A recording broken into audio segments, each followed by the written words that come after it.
అతి తొందరలోనే క్రౌన్ కావాలి. ఓకేనా? ప్రతి ఒక్కరు స్టార్ట్ కావాలి. సార్ తొందర క్రౌన్ కావాలి. మాట్లాడాలి ఇంత 2 నిమిషాలు. ఓకే మేడం, మీరు మాట్లాడండి.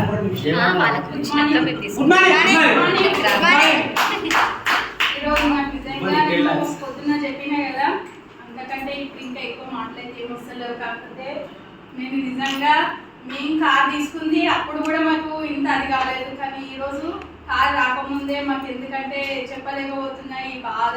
మీ అందరినీ చూస్తుంటే మాకు ఈ మాటలలో అంటే మనం ఇట్లా చేస్తే కూడా ఈ బిజినెస్ చేస్తే ఇంత మంచిగా ఉంటుంది కానీ లక్ష్మణ్ సార్కు కార్ వచ్చినప్పుడు అసలు సార్ కళ్ళలో నీళ్ళు చూస్తుంటే నాకు నెక్స్ట్ మొన్న నర్సాపూర్లో కూడా సార్ కళ్ళలో నీళ్ళు చూస్తుంటే సార్ అయితే ఇట్లుంటుందా అని అనుకున్నాను. కాకపోతే ఈరోజు సార్ ఎంత కంట్రోల్ చేసుకుంటారో మనం కూడా అంత కంట్రోల్ చేసుకోవాలంటే చాలా కష్టం. అసలు మన గ్రేట్ అబ్బాయి నిజంగా లక్ష్మణ్ సార్ ఇక్కడికి వచ్చి టీం చేసి ఇంత కష్టపడి సార్ ఇంత అది చేస్తున్నందుకు మన టీంను కాపాడుకుంటాం.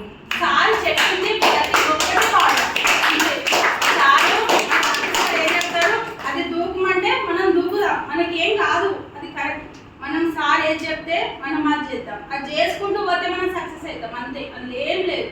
సార్ చెప్పింది మనం విందాం. మన దత్త సార్ కానీ లక్ష్మణ్ సార్ కానీ ప్రతి ఒక్కరు మీటింగ్ పెట్టని మీరు ఒక ఫోన్ చేస్తే కనీసం గ్రూప్లో పెట్టినా సరే రండి మీటింగ్ అటెండ్ కానీ.